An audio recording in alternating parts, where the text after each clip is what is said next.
Hello everyone, welcome to my mini blog. তো দেখো ভর্তি করে আমাদের বাড়িতে জুঁই ফুল হয়েছে, জুঁই বা বেলি যাই হোক সেটা বলো, সেটাই হয়েছে। আর মোটামুটি 100-150 ফুল ফুটছে দুদিন ধরে। আর যেহেতু বর্ষাকাল, তারপর তো আমি নিচে চলে গিয়েছিলাম এবং করেছিলাম একটু মাছের ঝোল। তারপর চলে গিয়েছিলাম অফিস, এবং অফিসে একটুখানি গ্রিন টি খেয়ে নিয়েছিলাম। এবং গ্রিন টি খাওয়ার পর আমরা সবাই মিলে, বৃষ্টির মধ্যে খুব ইচ্ছা হয়েছিল মোমো খেতে যাবো, সেই জন্য দেখো সবাই মিলে রেডি রেডি হয়ে বেরিয়ে পড়েছি মহিলা মহল।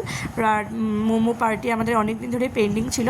মেনলি এটা একটা দাদা খাওয়ালো আর কি, আমাদের টাকা দিয়েছিল, তো আমাদের কবে খাবে সেটা আমাদের মানে সবাই আমরা ঠিক করে এই দিন বেরিয়েছিলাম। আর এই দোকানের মোমো ছাড়া তো আমাদের কারোর ভালো লাগে না, ভীষণ ভালো মোমোটা হয়। তো দেখো বৃষ্টির মধ্যে গরম গরম স্যুপটা আগে দিয়ে দিয়েছিল। আর এখানে হচ্ছে সবার মোমো, আর ওই সস ছাড়াটা আমার, কারণ আমি সস কোনোদিনও খাই না, মোমোতে খুব একটা ভালো লাগে না আমার। তারপর দেখো ঝিরঝির করে বৃষ্টি, যদিও আমরা ছাতা নিয়ে গেছিলাম সবাই, সেই জন্য সবাই বলছিলাম যে হ্যাঁ ছাতা নিয়ে যাওয়াটা সার্থক হয়েছে আর কি। তো দেখো বৃষ্টি পড়তে পড়তে মোমো খাওয়ার মজাই আলাদা, দেখতে দেখতে আর কি, বৃষ্টি ফিল করতে করতে।